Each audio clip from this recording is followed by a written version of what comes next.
I'm Emily Thomas, and this is the 2025 Mazda CX-50 Hybrid. Mazda is boosting their compact SUV lineup by adding the hybrid powertrain to the CX-50 model. For our test program, we purchased the 2025 Mazda CX-50 Hybrid Premium with a base price of $37,400. We got some extra options, including the machine gray metallic paint for $1,280 and a destination price of $1,420.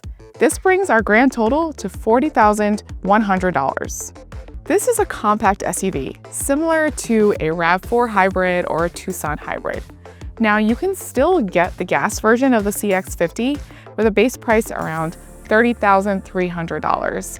For the premium trim, which is the same as what we have here, it would start at $34,000. So for about almost $4,000 more, you can get the same car but with a hybrid powertrain. This SUV comes with a 2.5-liter hybrid engine that makes 219 horsepower, paired with an electronically controlled continuously variable transmission and all-wheel drive. The EPA estimates fuel economy to be 38 miles per gallon overall, which is 11 miles per gallon more than the gas version of the CX-50. This hybrid engine is actually a Toyota system plugged into the Mazda CX-50. It's exactly what you would find in the Toyota Camry or the RAV4 Hybrid. And the all-wheel drive is also what you would find in the RAV4 Hybrid. It's essentially a front-wheel drive system with an electric motor in the rear. There's no mechanical connection between the two. Essentially, this is the same CX-50, but with a hybrid powertrain, which gives you so much better fuel economy. And if that's what's most important to you, then this is probably the version you should get. So the interior of the Mazda CX-50 Hybrid is pretty nicely finished. You have the nice red leather with contrast stitching. There are soft surfaces throughout the interior cabin. Your steering wheel is leather wrapped, and even the gear shifter is wrapped, which feels really good.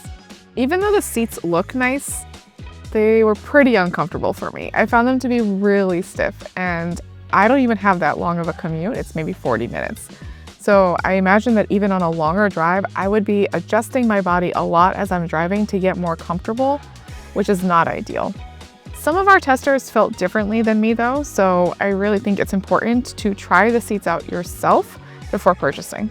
So there isn't a ton of in-cabin storage. You have these two cup holders up front, and there's this small tray ahead of that, which we do like that it's grippy, so at least it doesn't let your stuff slide around, but you can't fit a lot there. Maybe just the keys and a garage door opener or something. There's this center covered bin, which is decently deep, and there are two USB-C ports that are in here, so not easy to access, but they're there, and you can route your cable through the front notch.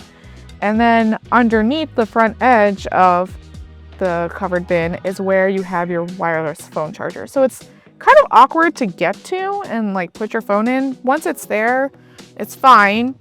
You can't see it though, so it would be really easy to forget it when you leave the car or if you needed to find it quickly. But at least it's out of the way so it can't distract you, which is a good thing. You also have pockets in the doors where you can fit one beverage and some room for a few other things. All in all, there's some storage, but not much, and it's okay. So the CX-50 Hybrid is equipped with a 10.25-inch center display, and it comes with wireless Android Auto and Apple CarPlay. Now the center screen is not touchscreen unless you're using it for Android Auto or CarPlay. And even then, it's limited to only being touchscreen when the vehicle is parked. There is a setting that you can change within the system to make it touchscreen in motion, but the goal is to be less distracting and not have it be touchscreen then. So the way that you navigate the center screen is through this rotary knob, which is actually pretty annoying to use. It's a little bit better when you're just trying to go through the Mazda menus, but when you're using it for CarPlay or Android Auto and you have to navigate through those interfaces with the rotary knob, that's actually more annoying. Even for using the native Mazda screens, like for the navigation, or if you wanted to change the radio station, there are a couple of physical buttons that let you easily get to your nav screen or the media screens, but then you still have to use this rotary knob to navigate through them, and it can be kind of clunky and annoying to do. And since the screen is so far away, if it was touchscreen, trying to reach for it and make changes while driving would be pretty difficult. Thankfully, to adjust your climate, there are physical buttons, which we love. We love that it's very easy to access and pretty much everything that you need is right here. I even really like that it's easy to find the seat heaters, which I often use, and you don't have to go digging around in the menus to find them. Even the steering wheel controls are pretty basic and self-explanatory. I like that they're labeled well, so I actually know what the buttons do, and it's easy to figure out while I'm driving. Overall, we like that there's a good amount of physical buttons for the controls, including the volume button, climate controls, even things like the vent adjustment can be done manually.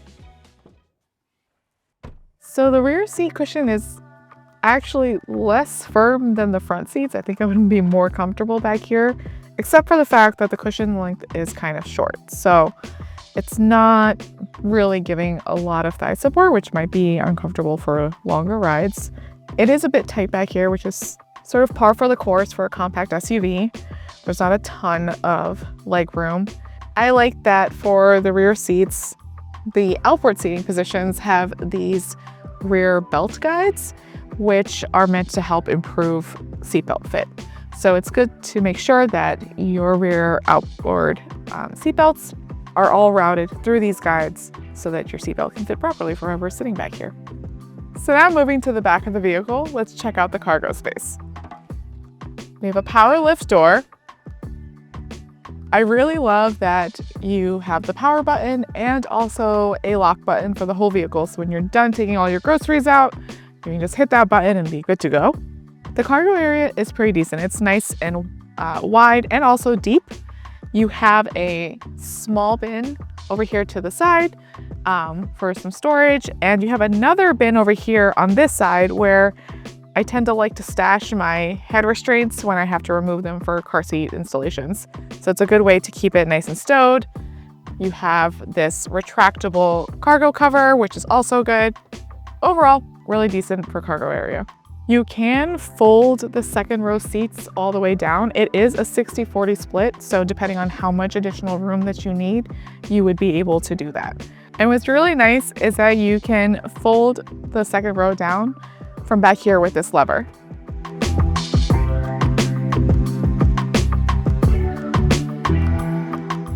Let's talk about driving position and visibility.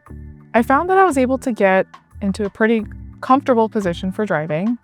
I'm able to adjust the seat enough, and the steering wheel can telescope and go up and down, which is always a plus.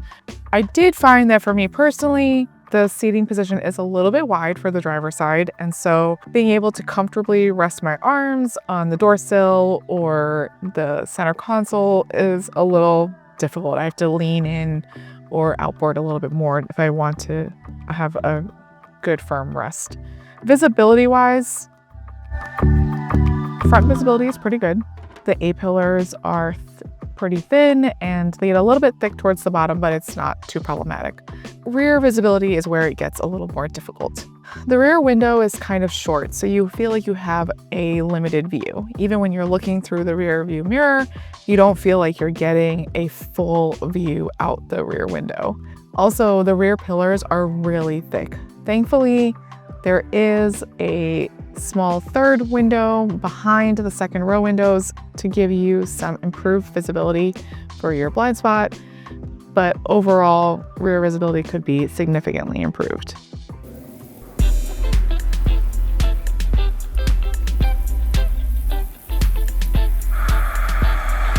So let's talk safety. The Mazda CX-50 Hybrid comes with some advanced safety features for the rear seat, which I always love. There are advanced seatbelt technology available in the rear outboard seating positions, and there's side torso airbags for those rear outboard passengers.